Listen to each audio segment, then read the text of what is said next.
Yeah, because it's my f***ing blood. Like, that child is half my blood. So if it's my body, it's my DNA. If you give a blood transfusion to someone else, do you now own their body? It's DNA, man. It's actually genetics. Not. Yeah. Do you know when new genetic DNA is formed? She's pretty based. Whole new genetic code. So you're saying I could give blood to you and you'd be my son? No. What I'm saying is that at the moment of conception, there's entirely new. Keep going. Fuck. She's good.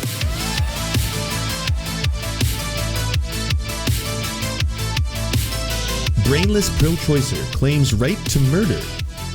All right. First of all, what's your name? Aaron. Hi. Nice to meet you, Aaron. Steven. Nice to meet you. So, pretty simple today. I'm pro-life across the board, obviously, with the. That's a great opinion. Okay. Well, I see you're hostile right there. You just said I'm going to take you. Does across the board, is that just like in all instances? Is that kind of like the most hardcore? Is that like the Calvinist version? Is it like, yeah, it does not matter? It's like, well, no, but she was sexually assaulted. No, it does. Nothing matters to me. No situation. No, it's sacred. ... It's great because it doesn't actually really involve me that much. Not physically, but I would like to legislate it. It's going to be a top priority. I'd like just across the board. Across the board, I would like to legislate it, even though it doesn't really concern me. You seem a little upset. What is it about my position that it's bizarre that, because you're talking about the legality of it. It's not just your opinion on it, right? No, I'm talking about the morality of it. Okay. Well, it's my own body. Mm-hmm. I'm a woman. If I don't want to give birth, abortion to me is just like forced miscarriage. Mm-hmm. To you? Yeah. So that's a great opinion. But I'm trying to convince you. Right. That is an opinion. What if it's not your body? If it's not my body, it's not my business. Okay. So if that baby inside your womb is not your body, it's an autonomous human being, mm-hmm. then you don't have the right to kill it. Why? You don't have the right to kill anyone else. That should just be the end. Not conscious. Okay. It's not, especially since legally, you can't abort up to 9 months. It's in the first trimester. No, you can. Yeah, you can. Legally? Yeah. Well, that's stupid. Well, wait, you can have an abortion right before the moment of birth? I mean, I'm gonna say that's false. Does not sound correct. I know they've been trying to push that idea, like abortion after birth is illegal. I know Charlie Kirk said that exact sentence, and I was like, yeah, that's murder. We already have a law for that, because yeah. So why don't we check this out though? From Amnesty International, pinko commies that they are.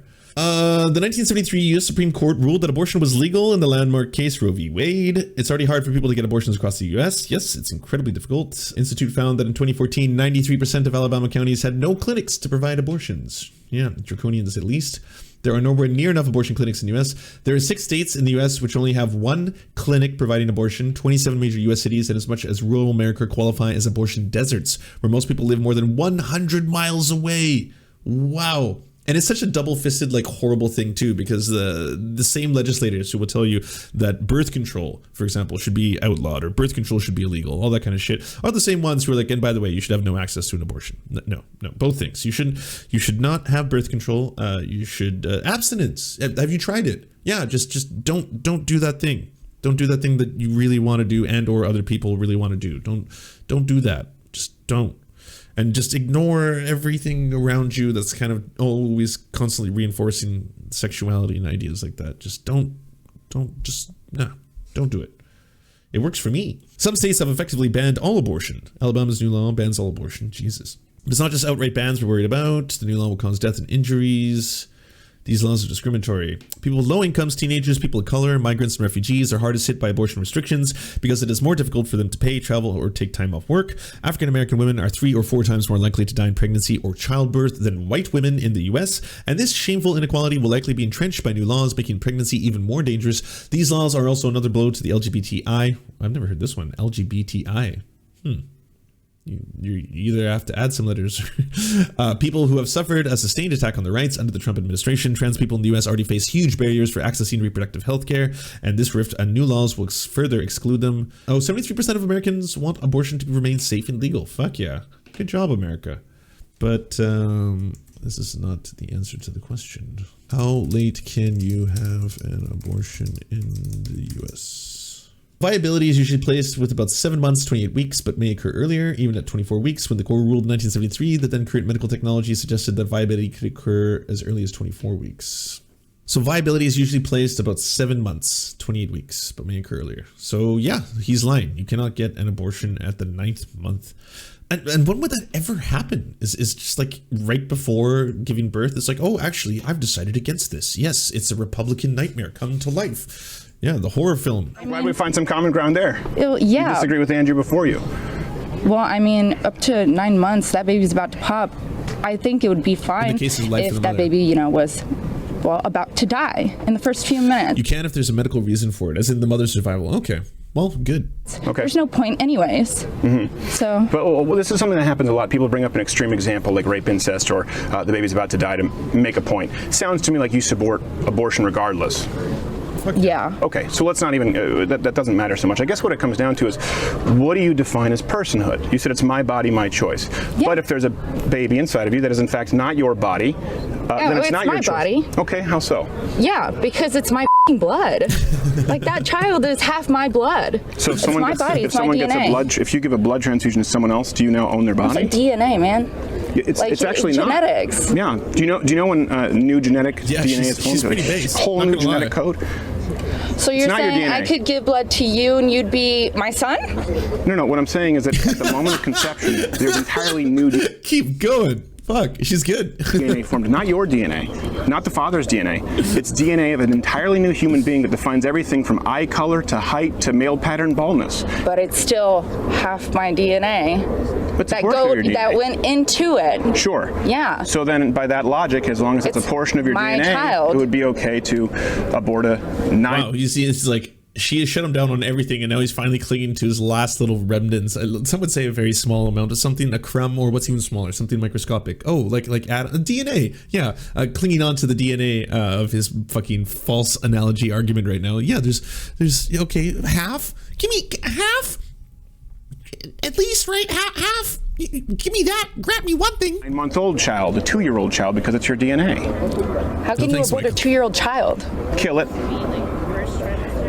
It's not the same. Well, I'm just trying to understand what you define as personhood and what gives you the right to terminate a life that isn't your own. You're saying because a portion of it is your DNA? Consciousness, experience. Okay, consciousness. Yes. Okay, so you believe what determines personhood is consciousness.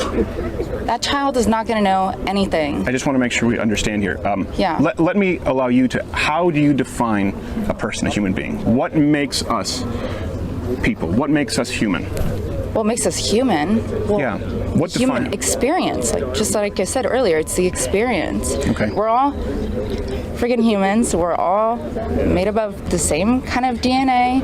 You know, you look at you and you look at me. We're both human. Cool. But what makes us a person, personhood, is our own experiences. Okay. You know, nature versus nurture, all that, psychology. Sure. Yeah. So if someone, let's say, has Alzheimer's, dementia, or someone is born with severe brain damage or doesn't have functioning limbs, they're not necessarily entirely conscious of the world around them. They're not able to develop relationships. Does that make them not a person, not a human being? No. Okay. Well, I'm going by the definition of consciousness. If someone is unconscious, do they cease to be a person? Can you kill them? No. Why not? Because it's unconscious, it's not experience.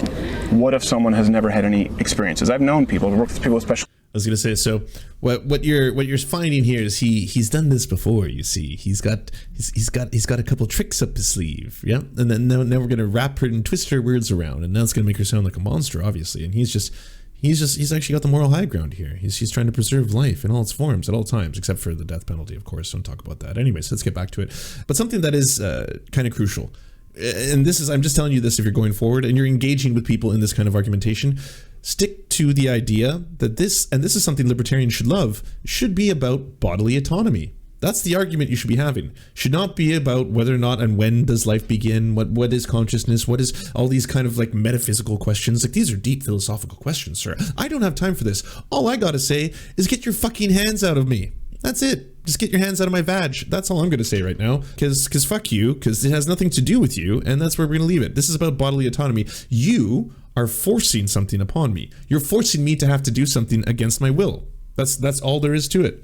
Leave everything else out. You can go, well, if you'd like to have a deep philosophical conversation about when does consciousness begin and or end, or what exactly creates and or qualifies life, we could do that. Let's have that. That's a separate debate from the fact that I want your hands outside of me now. Like, just stop. All right? That's it. I just want to see where this ends because I got to bring Doc on. I'm almost out of time. If you were in that situation, and yes, it is an extreme, but to put you in that extreme, Yeah. what would you do? Well, I, of course, wouldn't abort the baby. So what would you do then? After you've given birth to the baby, what would you do? Yeah, I guess without abortion, what choices are present? I support 4 other choices: abstinence, contraception, motherhood, adoption. In the case of rape, a very, very small extreme example, as we both acknowledged, you have motherhood or adoption. I just don't support the choice that would involve killing a child. And the one that doesn't directly involve me. That's the greatest thing about all this too, is that Crowder gets to make these arguments and sit back, and it never truly applies to him. It's not legislation that's going to affect his day-to-day life. I mean, it will in the sense that if he was one of the co-fathers or something to that effect, but in terms of what happens to his physical body, he gets to sit back. Like, imagine, and I think maybe we should do this eventually. I've said this before, why don't we outlaw spilling the sacred seed? I mean, I'm sure Crowder has masturbated before, right? So if he's going to release the sacred seed, every seed is sacred. Every one of those is potential life. So really, if you've ever done that, you're committing genocide. Millions upon millions of future possibilities, future Crowders. Listen to them, screaming in the wind. What lies around the corner? Never knowing who's going to kill you. Are you the next one to be murked? You never know if it's a friend or a foe. If you want to see the biggest names in BreadTube and Left Twitch and Butterthing and I don't know the fucking names anymore, come see Left Among Us. If you want us to advertise your channel or work, please go to weareserfs.com and email us a 20 to 30 second ad, and we'll take it on to the end of one of our videos to help promote your leftist channel or progressive something. Whatever you do.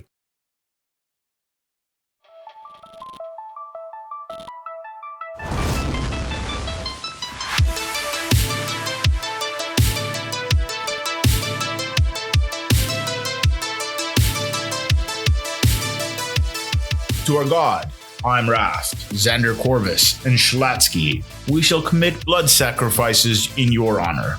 To our monarch, Tom Spiker, our lives are yours to command. To our lords, Jeffrey Lamb, Trevor R., Stephen, Hans Josephine, Poppy Nelson, Ryan Lubin, Jimothy K. Meeblebeeps Jr., we bow meekly for your pleasure. To our knights of the round table, Josh Mickelson, Dylan Bythe, Zach Christensen, Todd Buckingham, Todd Lajeunesse, Political Puppy, Jimmy Bignuts, Andreas Chitoro, Good Poon Hates Cops, That's Solid Poon Then, Dr. Zayas, Yoppy, Violent Orchard, Sophie Baby, Jack Darko, Thomas Barretton, J. Fraser Cartwright, Goofalankius, Melissa Murphy, Nicholas Marks, Alexander Thaler, Ali Rada Jaffer, Alex Gauvin, Radical Maniac, we salute you.